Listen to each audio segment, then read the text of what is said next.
Happy to have the Reverend Bud Jernigan and Senior Pastor of Mulls Grove Baptist Church to do our invocation. And after that, we're going to have the Pledge of Allegiance by the Burke County Vietnam veterans. And when they do the pledge, I would ask if there's any other veterans in the audience, please come up here with them to do the pledge. So, Pastor, if you would, and everybody rise, please. God, we come before you tonight and stand in awe of your wonderful majesty. And God, we're reminded of the great privilege we have of being born in a place like America where we can operate in freedom and make choices and have responsibilities. And God, I pray tonight that this is not just a tradition that we're following. Lord, though it's a wonderful tradition, I pray that indeed that you might endue us with wisdom from on high. And God, help us to have the determination to make decisions that will make us better people, a better county, and a better nation. God, I pray that we realize that as servants, we ought to be willing to give our very lives for the cause of freedom, and God, for the ability for others to know the freedom that we experience. We thank you most of all for Jesus, and this indeed is his season. We pray in his name. Amen. Amen. Amen. Thank you, Pastor. And this is also Johnny Carr, as well as pastor at his church, so thank you all for coming and doing that. And if the veterans would come up here, and like I say, anybody else that's a veteran, please join them up here.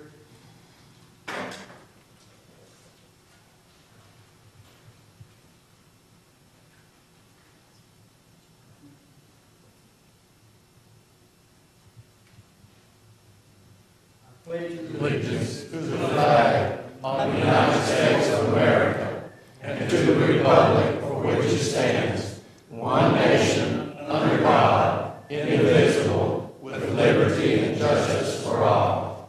If you would please stay standing, we're going to have a picture taken. Our next item of business is approval of the agenda, and we have one thing we need to take off under items for decision. The first, number one there, Burke County Planning and Development issue, need to take that off, and we need to put there, Brian's going to speak a little about elected officials' retirement, I believe. So if we can go ahead and have a motion for that, if there's... Mr. Chairman, I move to approve the agenda with one deletion and one addition. Good, thank you. You've all heard the motion by Bruce. All those in favor, please raise your right hand. That passes. Maynard, did you raise your right hand? No, is that following our order? We're supposed to have 24-hour notice if we had anything on the agenda? I believe it does. I think we're, JR, do you think we're all right on that? Or? Well, it's not an item for decision. Yeah, it's just an announcement. It's just really an announcement. Oh. Well, it could be put in the reports at the end.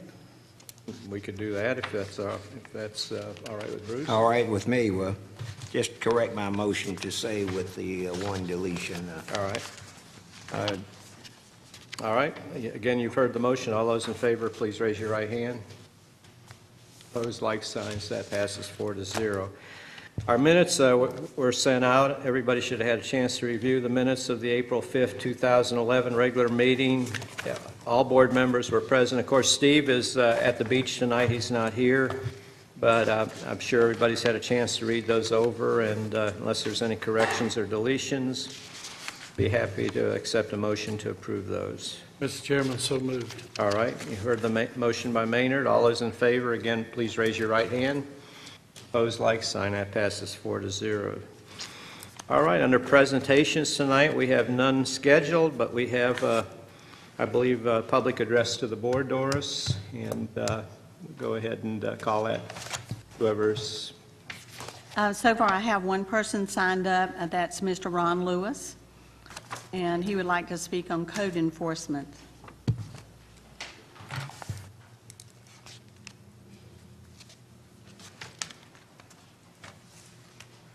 Before my 3 minutes starts ticking, can I do a handout? Sure. We're not going to hold you tight to that 3 minutes. Hold you to your 3 minutes.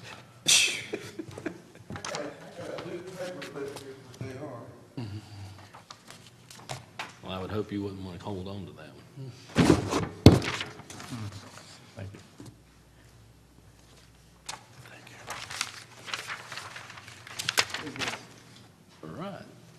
get one.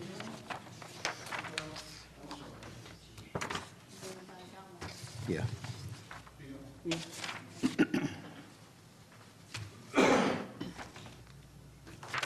I want to maximize my 3 minutes, and I promise not to overstay my welcome. But I've talked to the chairman ahead of time, and the manager knows what I'm going to speak about, as well as Susan Burley and her staff, because it's about a responsibility, Commissioners, that she has to enforce. I'm speaking tonight on behalf of Ms. Coffey, Ms. Lottie Coffey. Will you stand up, Ms. Coffey? Ms. Coffey appeared before the board several months ago. Let me give you the Reader's Digest version of what is taking place.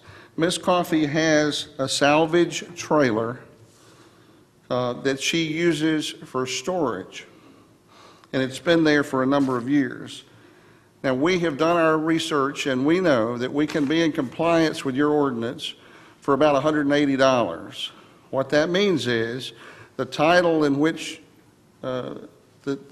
she's found the title, it's in her husband's name, who is deceased. That title would have to be changed into her name, and then a tag would be purchased to go, and at that point in time, it's perfectly legal under your ordinance. And let me say at this point in time that your staff is doing their job. They're responsible for carrying out the ordinance. And I have a great deal of respect for all of those people, and they're doing a good job. The problem is, we spend $180 to make it legal, and that's like taking that $180 and pouring it down in a ditch out here somewhere. It absolutely serves no purpose at all. As you know, everything in code enforcement is complaint-driven. And the only reason that Ms. Coffey has this issue is because there's a complaint that's been filed against her property. Well, gentlemen, there are hundreds of these trailers in the county. And if it's going to be complaint-driven, then we need to treat Ms. Coffey like the 90,000 other people within the county. She has rights under the Constitution as well as everyone else does. And what I'm asking you tonight is to direct your staff to look at amending the ordinance to clarify and correct this issue of these trailers. To say it's a motor vehicle is a far stretch of anyone's imagination to say that this is a vehicle. I appreciate your time, and I hope that you can see our point here. If I have to be back, I'll bring pictures of the other 100 or so that are out there when I come back next time. This time we're doing this very cordial and in a very positive way. But if I have to be the complainant for the other 100 that are out there, then so let it be. But thank you very much for your time. Ron, is Ms. Coffey going to follow through on the change of the title and that? Well, Commissioner, we can certainly do that, and she can do that. But as I said earlier, Right. I think that's taking $180 and it pouring it down in the ditch, and watch what happens with it when it. That's the same analogy that I make for you. All right. Any other questions for Ron or Mrs. If Coffey? I understand, Mr. Chairman, Ron, in getting the title, there's no intentions of moving it. Is that correct? We can change the title to her name. We can buy a tag and leave it there in perpetuity according to your ordinance, and there's absolutely nothing wrong with that. But again, Commissioner, that doesn't make it right, because it becomes acceptable in your ordinance. I understand your point, but my point is, if she buys the tag, there's no intention to move it. It still stays there. Yes, sir. As a storage unit, correct? Yes, sir. Thank you. Other questions, comments? Thank you, Commissioner. Good, thank you, Ron. Thank you. Appreciate it. Anybody else signed up to speak tonight? Yes, I have a Dorinda Stayena. Signed? I'm sorry, I can't read the writing. Dorinda.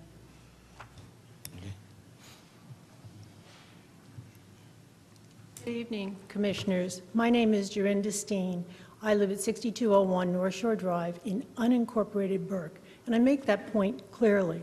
I am one of the two-thirds of the people in Burke County, of the 90,000, who do not live in a municipality. I am here to speak about something that's very important. As you probably are well aware, there is a general statute that in April every year requires that the county commissioners make an election between distributing sales tax on head count, per capita method, and assessed valuation. I am speaking because there was a study in 2008 that Burke County, if it chose to have sales tax distributed on assessed valuation, could save itself, retain $715,000. This was done by the North Carolina Department of Revenue. McDowell County has made the change. There are, in fact, in Burke County, cities, towns that take out more sales tax than they put in their own property taxes. This is April. I would urge you to consider this very carefully on behalf of the 60,000 residents in unincorporated Burke. You have made the village of Lake James taking $59,000 from Burke County an issue when it would put in way far more, twice, 3 times that amount. I would urge you to look at this issue. This is not new. There are several of you who have heard me say this before. There is one of you who has an email from me back in 2008. I decided tonight that I needed to come. You're going to pay $74,000 to a financial consultant to look. I know this is probably a complicated political issue, but I do think you owe the people in Burke County to consider whether you should adopt a change or make a phase-in program or do something that would save it. My calculations a while ago would mean it would be a 2% reduction in property taxes for the citizens of Burke County. Thank you very much for your time. Thank you. Thank you. All right, anybody else, Doris? No, Did anybody else want to speak to the commissioners tonight and didn't get a chance to speak? Come forward and state your name, please.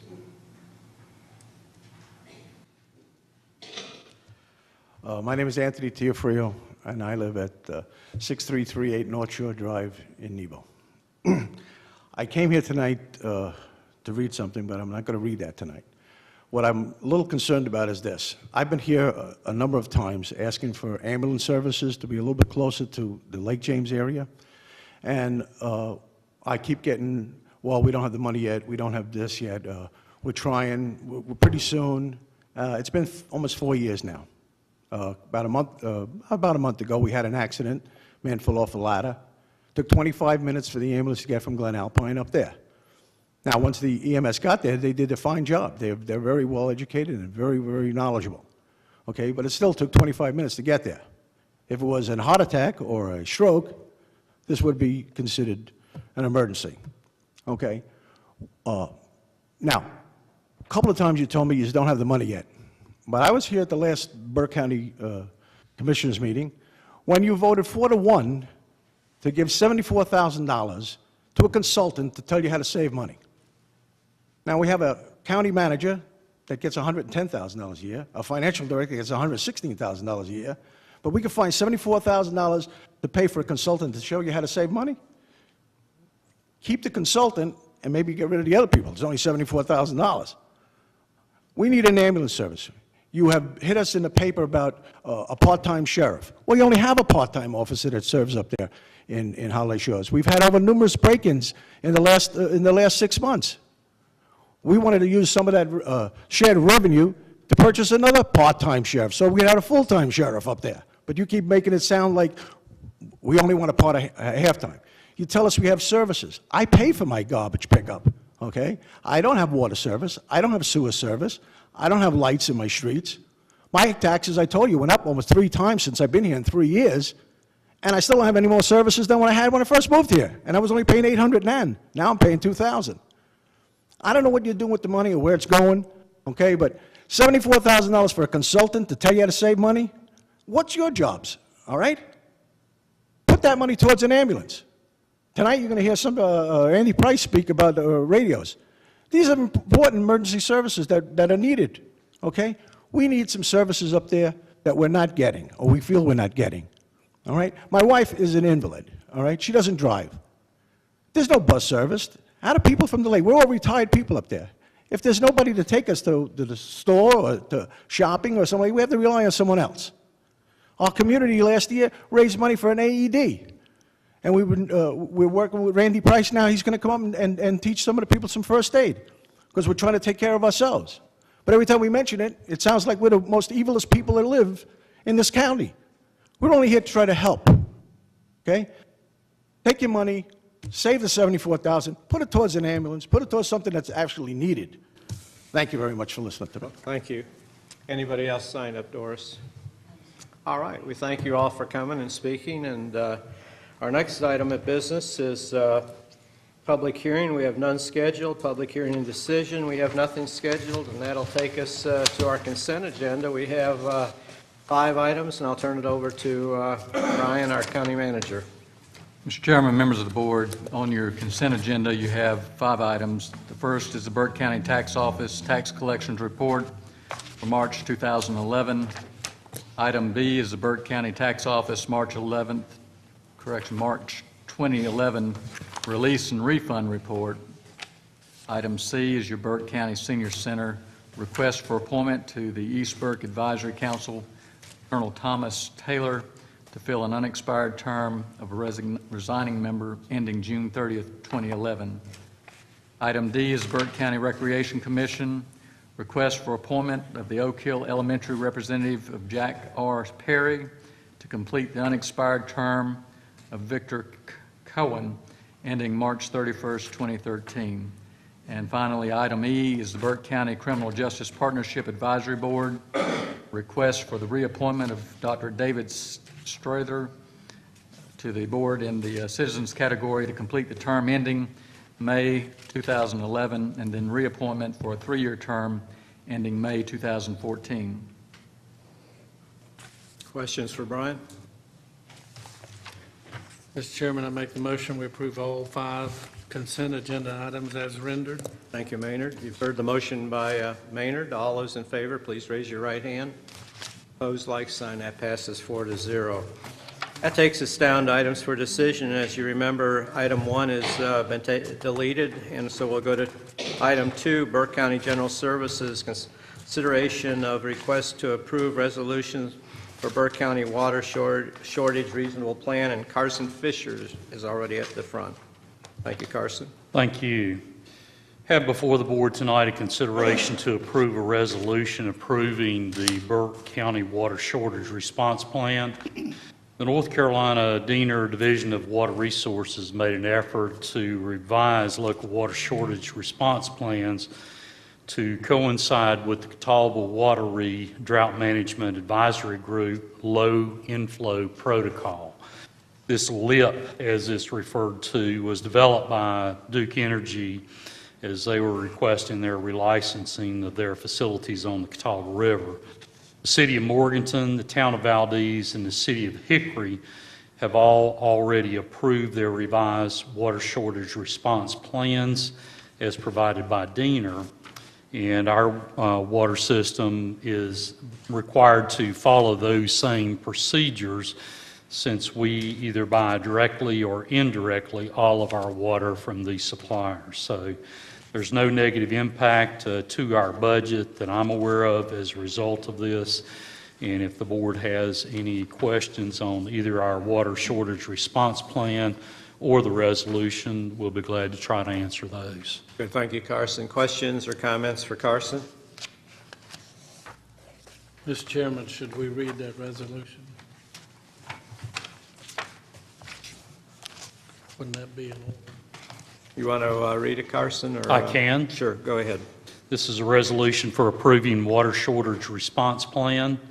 Whereas North Carolina General Statute 143-355I requires that each unit of local government that provides public water services or plans to provide such services shall either individually or together with other such units of local government, prepare and submit a water shortage response plan. And whereas, as required by the statute and in the interest of sound local planning, a water shortage response plan for Burke County has been developed and submitted to the Board of Commissioners for approval. And whereas the Board of Commissioners finds that the water shortage response plan is in accordance with the provisions of North Carolina General Statute 143-355I, and that it will provide appropriate guidance for the future management of water supplies for Burke County, as well as useful information to the Department of Environment and Natural Resources for the development of a state water supply plan as required by statute. Now, therefore, be it resolved by the Board of Commissioners of Burke County that the water shortage response plan entitled Burke County Water Shortage Response Plan dated April 19, 2011 is hereby approved and shall be submitted to the Department of Environment and Natural Resources, Division of Water Resources, and be it further resolved that the Board of Commissioners intends that this plan shall be revised to reflect changes in relevant data and projections at least every 5 years or as otherwise requested by the department in accordance with statute and sound planning practice, duly adopted by the Burke County Board of Commissioners this 19th day of April 2011. Good, thank you, Carson. Again, any questions for Carson or comments? Mr. Chair, if there are no questions, I would like to move to approve the Burke County Water Shortage Plan as submitted and the resolution as read. Thank you, Bruce. You've all heard the motion by Bruce. Again, all those in favor, please raise your right hand. Opposed, like sign. That passes 4-0.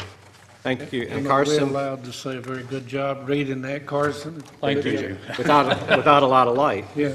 And Carson's going to stay up there because General Services consideration of request to surplus 7 vehicles. Yes, we've got 7 vehicles that we would like for the board to consider surplus, and so that we can put these on GovDeals and advertise them for public auction. You have the list of vehicles there in front of you. In fact, all of these vehicles are Sheriff's Department vehicles except for number 4, which is a 93 Ford F-350, which is, I think, started out life as a EMS ambulance, and at some point in time was converted to a truck to be used by solid waste collections, which now has a bad engine after 231,000 miles. So we would like to get the board's consideration for this so that we can list these vehicles for private sale. And Carson, I think there was one question on one vehicle, and I think you sent out a memo. Right. Board had questioned vehicle number 7, which is a 2006 Ford Crown Vic that has just under 104,000 miles. And there was some concern about why we were surplusing the vehicle with that low of mileage on it. As I explained through my memo, I had indicated to the board, I think at pre-agenda last week, that there was one that was giving us problems. I thought it was actually a marked car, but it was in fact the one that's got just under the 104,000 miles. We've done numerous repairs to it and have actually done some of those repairs twice, even sent it back over to the Ford dealership to try to figure out what's going on. And unfortunately, we haven't been able to figure it out, neither have they. And it will not pass inspection at this point, and really feel like that it's an unreliable car for us to keep in our fleet. Good, thank you, Carson. Any other questions on these vehicles? Mr. Chairman, other than to remind our citizens, if they want to get on here and bid and purchase one of these vehicles, they're allowed to do that. But if no questions, I move to approve the surplus listed for the counties that is listed that Carson just informed us of. Good, thank you, Maynard. You've all heard the motion by Maynard. All those in favor, please raise your right hand. Opposed, like sign. It passes 4-0. Thank you, Carson. Thank you very much. All right, our last decision item tonight is the Burke County Emergency Services consideration of a request to approve resolutions to fund 9/11 Communications Council for the Viper Tactical Channel upgrade. Randy? Thank you, Mr. Chairman. Board, if you would, I appreciate your opportunity to come tonight and talk to you about this. What we have here is the opportunity to fix a potential problem that's going to occur down the road, and that is we're running out of frequency space on our current Viper radio network. As I've mentioned to you in a couple of sessions, we are trying to get this radio network to the point where we need to be in order to be compliant with the 2013 narrow banding rule that's coming out by the Federal Communications Commission. The current Viper radio network system is under stress in the form of busy signals. Essentially, the problem that relates is when we have a police officer or firefighter or paramedic who is calling for assistance or calling for further resources, sometimes they're unable to get on the channel and make communications. We've taken steps to remedy some of these things by purchasing the Viper channel, an additional Viper channel for the High Peak repeater site in the February 1st meeting. But there's a second issue at hand here, and that second issue is basically the fact that we're overcrowding our primary radio frequencies. The way the Viper system works essentially is this. We have 4 frequencies, 4 channels, and each one of those 4 channels are utilized by a combination of EMS, fire, law enforcement, sheriff's office, and city fire, and so forth. As we put more and more radios on this network, we're starting to crowd the frequencies that we have more than we've ever had. So these 4 channels are rapidly becoming too little in order for us to communicate. The way this was designed originally to do was to have a set of tactical talk channels, which are side channels, if you will, away from the regular frequencies. It's sort of like a side room in your house. And by assigning an event to a side channel, what you're essentially doing by putting them in these talk groups is getting them off the main network so that it's open and available for further responders for such things as subsequent fires or other issues involving law enforcement and medical. Now, the issue that we have here is that in order to do this, we've got until September 30th to make the necessary upgrades. And the reason for that is the equipment that we have is coming up on its end of lifetime, which basically defined by the manufacturer is the time that they will no longer continue to upgrade it. It doesn't mean that there's anything wrong with the machine. It just means that the company elects not to any longer allow upgrades to the equipment after that date and time. Now, if we allow us to make this purchase between now and September 30th and have the necessary channels installed, we can do so just for the cost of the equipment and the installation in order to do that. Otherwise, if we wait until after that, we will eventually have to replace the entire console network, which would be a considerable amount of money. In fact, I did a quick estimate with Motorola today, and they said it could be in excess of $1.2 to $1.4 million to upgrade the consoles if we don't do it before September 30th. If we do it before September 30th, we can do it for $139,195. Now, the important thing to remember there is that we can accomplish that now by using the rest of the 911 funds that are in the budget and a combination of the 50% rollover funds that were left over from the 2008 expansion or broadening of the spending allowances from the 911 board. The net of this effect is that we can pay for the system upgrades with those 2 funds without touching the current budget or future budgets.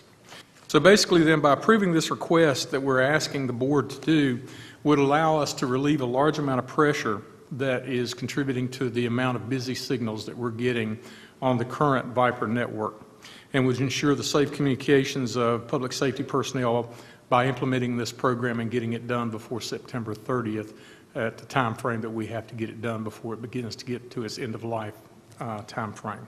And I'd be welcome to answer any questions anyone has at this point. Good, thank you, Randy. Questions for Randy?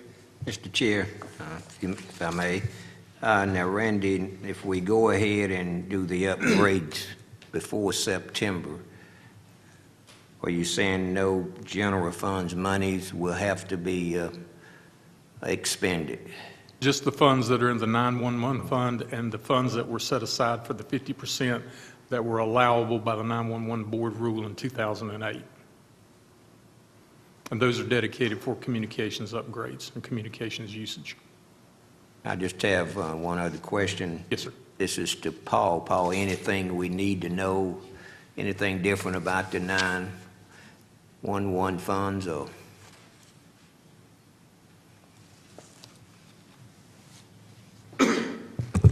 Well, not specifically the 911. The only thing I'd want to point out is in that 50% rollover pot for 911, the legislation basically says that the county commissioners can use that money for any public safety purpose. The only effect this has is we're spending out of that pot, which indirectly means that, you know, you could spend that money for some general fund purpose. And so indirectly, this is, the way I look at it is indirectly this is county money because, you know, it's, again, it could be used to fund something else. But I think Randy has such a laundry list of communications-related needs, especially in addressing the narrowbanding issue and the transition to Viper, that the monies that's left in this pot will dry up quickly anyway, and it'll convert to general fund money. So, you know, not specifically for this item, but, you know, you're going to be facing general fund expenditures next year anyway. Okay. Other questions? Mr. Chairman, just one. Randy, this upgrade is supposed to last hopefully 6-8 years. And you mentioned the very expensive cost of a new console. And without updating that console, these upgrades will live with that present console board.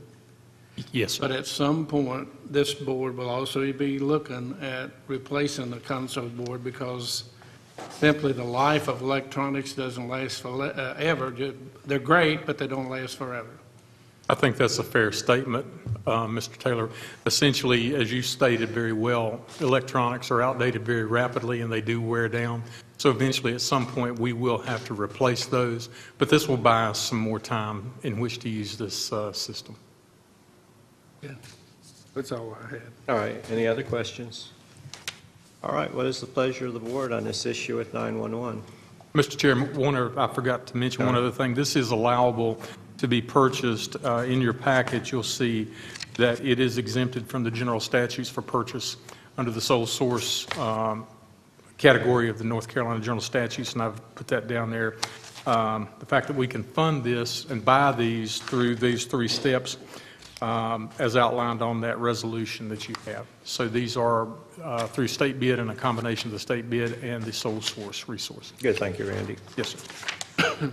All right, what is the pleasure of the... Mr. Chair, I move to approve needed funding from sources identified in request to upgrade the 911 Communications Control Console for Tactical Viper Radio Talk Group and the accompanying sole source resolution. Good, thank you, Bruce. You've all heard the motion by Bruce. All those in favor, please raise your right hand.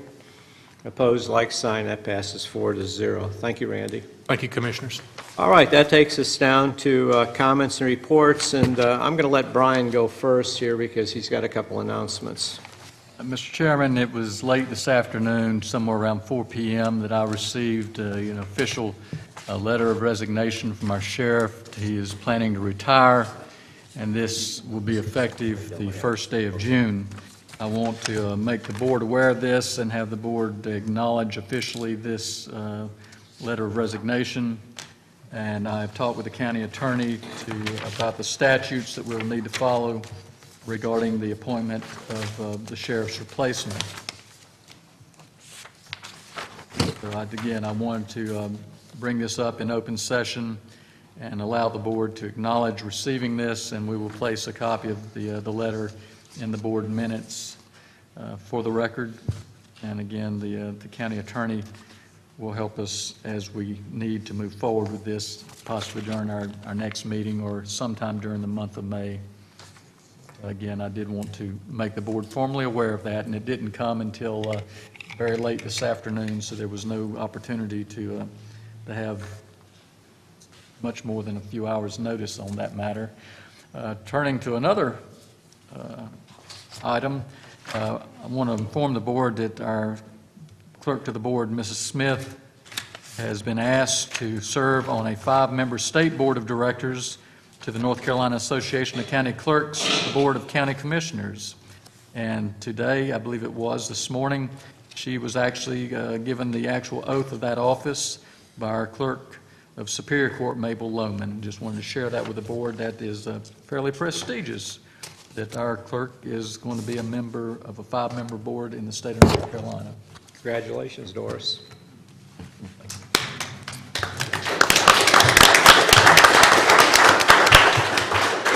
Any questions or comments on those two items for Brian? Mr. Chairman, did I understand you to say we needed to accept or acknowledge? Or We just need to acknowledge receipt of the letter, I think, as the board, does because that need a vote? I don't think there's any more than it is now in the minutes of the board. It's been presented to you, and I think we can move forward. Okay. All right, on reports, we'll go, JR? Nothing to report. Hayner? Mr. Chairman, I want to be the first one to congratulate Sheriff McDivitt, and I hope he has a great retirement and comes and sees us sometime on occasion. The second thing I wanted to do is to wish everybody a happy Easter. And with that, I hope I'm not breaking any rules by hoping that you'll choose a church of your choice to celebrate that occasion. And the third thing, just to bring on the radar, I got an email from John Hardy of Mental Health, and the LMEs, if you recall, several years ago were revamped because of changes from the state. They are about to become revamped again because they're moving that number from 250,000. And I've read two reports. One said 300,000, another one said 350,000, which means the LME that we are involved with is going to have to take on another county. So just to put that on the radar screen for you. Anything else, Brian? No, sir, thank you. And I like Maynard, too, hope John has a very good retirement, and we look forward to keeping in touch with him. He's done a good job as sheriff. Bruce? Nothing. I just, once again, I'd like to congratulate Doris on her appointment. And I ask that, we remember the people in the eastern part of the state that just went through these terrific tornadoes over the weekend. We had a number of lives that were lost, and I just ask that we as a people in this county remember them in our prayers. Good, thank you, Bruce. Johnny? I don't have anything. Doris? I thank the board for your support in accepting this honor from the state board. All right, and Doris, while you're there, we'll let you read the vacancy announcements. The Nursing Home Advisory Committee still has the 3 vacancies for the initial term, and the Western Piedmont Council of Governments offers the orientation for those positions. The Adult Care Home Advisory Commission restructured, and they're now taking applications for those 8 committee members to serve the initial term of 1 year. Burke County Criminal Justice Partnership Advisory Board has a vacancy for someone in the vocational rehabilitation or employment services to serve a 3-year term ending May of 2014. Good, thank you, Doris. We will have a closed session tonight pursuant to NCGS 143-318-11A3456 for legal, economic development, property acquisition, and personnel matters. Motion to go into closed session after about a 10-minute break. So moved. All those in favor, please raise your right hand. The ayes have it, and we're going to take a 5-10-minute break, and we'll be